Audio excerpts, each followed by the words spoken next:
নমস্কাৰ ডিকে নিউজৰ বিশেষ অনুষ্ঠান আলাপলৈ মই ডক্টৰ জিতু কুমাৰ চমুৱাই সকলোকে স্বাগতম জনাইছো। আজি আমাৰ আলাপৰ অতিথি ঢকুৱাখানাৰ বিশিষ্ট সমাজ সংগঠক শিক্ষাবিদ ধৰ্মপ্ৰাণ ব্যক্তি শ্ৰীযুত দেৱৰাম সুদদেৱ। আহক তেখেতৰ জীৱন আৰু কৰ্মৰাজিৰ সম্পৰ্কে আজি আলাপ কৰোঁ। নমস্কাৰ ডাঙৰীয়া। আজি আমি আলাপত আপোনাৰ জীৱন আৰু কৰ্মৰাজিৰ সম্পৰ্কে আলোকপাত কৰিম। প্ৰথমে কওকচোন আপোনাৰ জন্ম শৈশৱ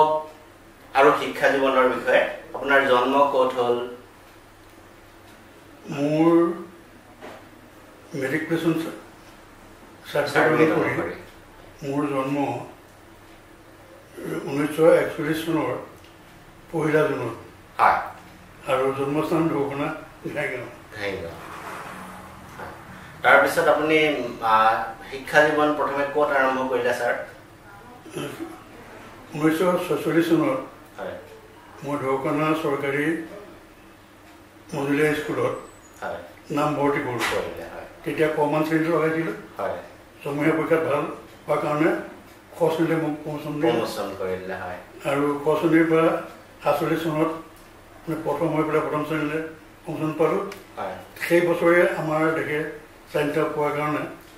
15 আগষ্ট তাত উদযাপন হৈছে। সেইটো মোৰ শিক্ষা স্মৰণীয় মুহূৰ্ত। আপোনাৰ কিছু মনত আছে চাগে সেই সময়ত 15 আগষ্টৰ দিনা পুৱা 7 বজাত আমি গৈ স্কুলটো উপস্থিত হৈছোঁ আৰু সেই পতাকা উত্তোলনত আমি আছোঁ আৰু ৰাষ্ট্ৰীয় সংগীত পৰিৱেশন কৰিছে। গানটো আৰম্ভ কৰিছোঁ, ৰাষ্ট্ৰীয় সংগীতটো আৰম্ভ কৰিছিলে আমাৰ 2 নম্বৰ এই মাধৱ গগৈ। হয় হয়, আপুনি অতিকে সৌভাগ্যৱান যে 1947 চনৰ 15 আগষ্টৰ দিনটো আপোনালোকে পালন কৰিব পাৰিছিলে ঢকুৱাখানা চৰকাৰী মজলীয়া বিদ্যালয়ত। তাৰপিছতে আপুনি MV পাছ তাৰ পৰা কৰাৰ পিছত আপুনি হাইস্কুলীয়া জীৱন ক'ত পঢ়িলে ছাৰ? 1952 চনত MV পাছ কৰাৰ পাছত 1953 চনত তাত নাম লগাওঁ ঢকুৱাখানা হাইস্কুল। তাৰ পৰাই মেট্ৰিক পাছ কৰোঁ 1959 চনত আৰু 1959 চনত লখিমপুৰ কলেজত নামভৰ্তি কৰে। তেতিয়া আই আছিলে 1921 চনত মই আই পাছ কৰে আকৌ তাতে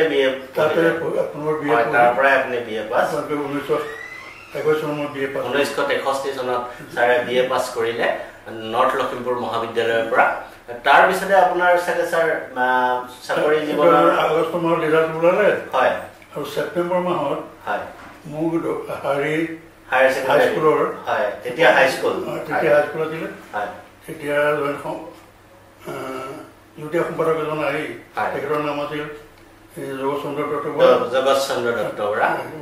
আমাৰ স্কুলতে আপুনি প্ৰধান শিক্ষকৰ, গতিকে তুমি কাইলৈকে যাবা। তেতিয়া আপোনাৰ প্ৰধান শিক্ষক দিছিলে? তেতিয়া মই এছিষ্টেণ্ট টিচাৰ হিচাপে এপইণ্টমেণ্ট পাইছিলে আৰু তাতে আপুনি শিক্ষকতাৰ গোটেই জীৱনকালটো আৰম্ভ হৈ একেবাৰে 1999 চনৰ 31 মে' তাৰিখে মই তাৰ পৰা ৰিটায়াৰ হৈছে, অৱসৰ গ্ৰহণ কৰিছে। 1999 চনত আপুনি হাৰহি উচ্চতৰ মাধ্যমিক বিদ্যালয়ৰ পৰা অৱসৰ গ্ৰহণ কৰিলে। আপুনি সেই চাকৰি জীৱনৰ পৰাই বিভিন্ন সামাজিক কাম কাজত জড়িত হৈ আহিছে। আমি জানো আপুনি ঢকুৱাখানাৰ বহুতো অনুষ্ঠান প্ৰতিষ্ঠান গঢ় দিয়াৰ ক্ষেত্ৰত আগভাগ লৈছে। প্ৰথমে আপুনি কওকচোন ছাৰ, ঢকুৱাখানা মহাবিদ্যালয়ৰ প্ৰতিষ্ঠাৰ ক্ষেত্ৰত 1964 চনত ঢকুৱাখানা মহাবিদ্যালয় প্ৰতিষ্ঠা হৈছিলে। সেই সময়ত আপোনালোকে কেনেধৰণে সেই ক্ষেত্ৰত আগভাগ লৈছিলে, কাম কাজ কৰিছিলে? যিহেতু আমি ঢকুৱাখানাই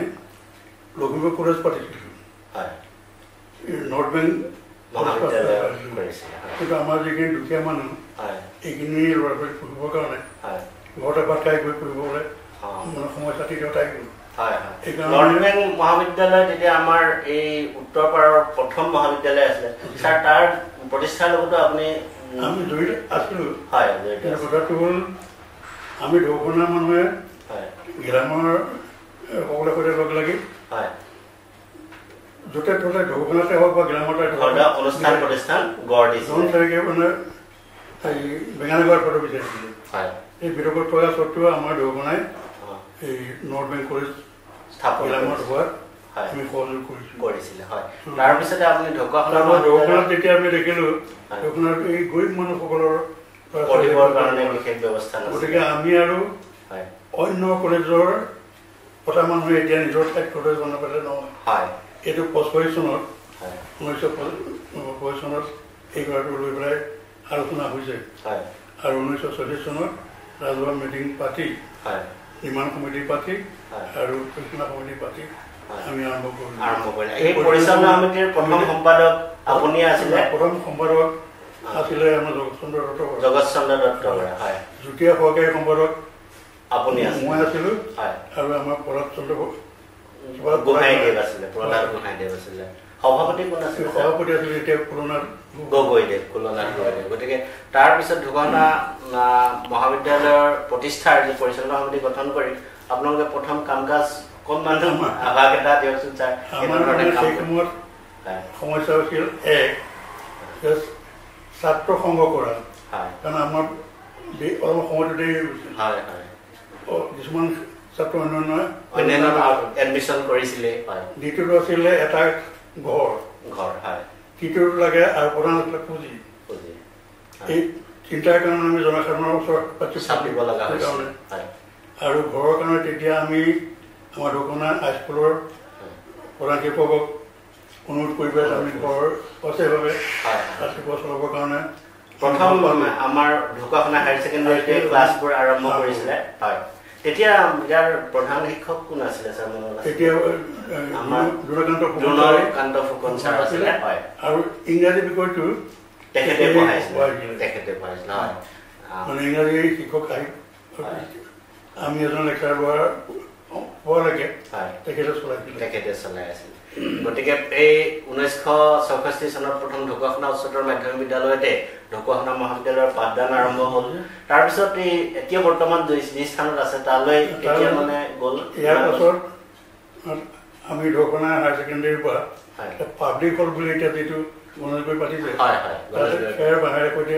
এটা আমি ঘৰ পাতিছিলোঁ সেই স্থানতে সেই তালৈ আকৌ আনিছিলে তাতো কিছু সমস্যা হোৱাৰ কাৰণে ঋণদান সমবায়ৰ ঋণদানৰ এটা ঘৰ আছিলে তালৈ নিলোঁ তাৰ পাছত এনেকৈ ঘৰ বগুৱাই থাকিব আৰু নোৱাৰি সেইকাৰণে আমি মাটি মহেন্দ্ৰ মোহন চৌধুৰীৰ দিনত আমাক তাতে বৰ্তমানৰ স্থান তালৈ মাটি পালে আৰু তালৈ তাতে আমি স্থায়ীভাৱে ঘৰটো তাই মানে তেতিয়া PWD দলংবিলাকৰ অপশ্যন হৈ যায় অপশ্যনৰ খুঁটা লৈ পেলাই 100 মান দিবলৈকে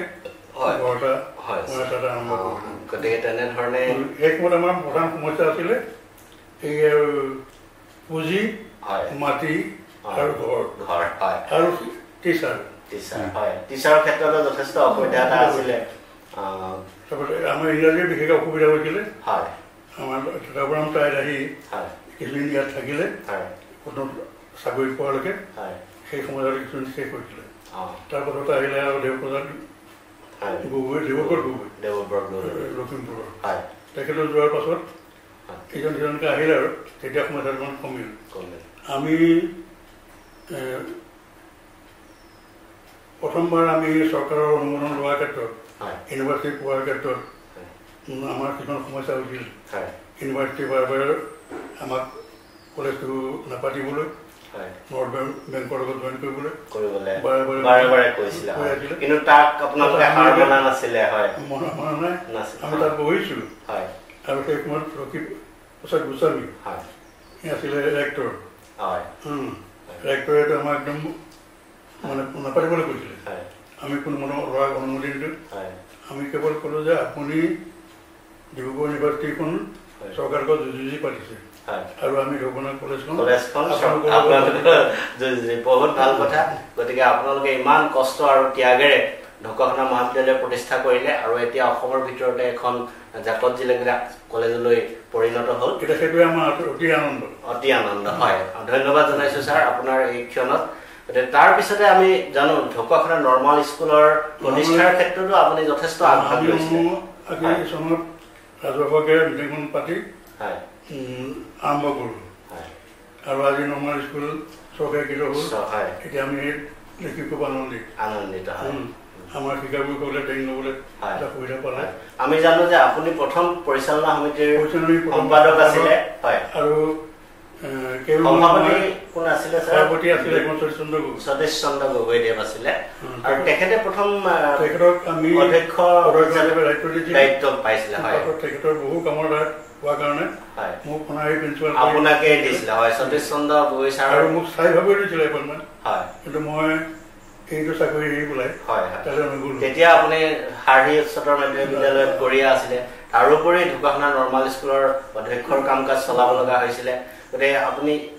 প্ৰথম অৱস্থাত আৰু কেনেধৰণে কি কৰিছিলে তাৰ ক্ষেত্ৰত দুই এটা আপোনাৰ মনত থকা কথা কওকচোন ছাৰ সেই সময়ত মানে জনতা পাৰ্টীৰ চৰকাৰ আছিলে ৰমেশ কলি ৰমেশ মোহন কলি তেখেতসকলে আহি এইটো চাই মেলি ইনস্পেকশ্যন কৰা স্কুল নোহোৱাত আৰু কেতিয়াবা এনেকুৱা হৈছেগে যে মই কেতিয়াবা ৰাতিয়েই উঠি গৈ চতিয়া নৰ্মাল স্কুল পাইছোঁগৈ ৰাতি আমাৰ ইয়াৰ পৰা যোৱা প্ৰাণৰ থাকি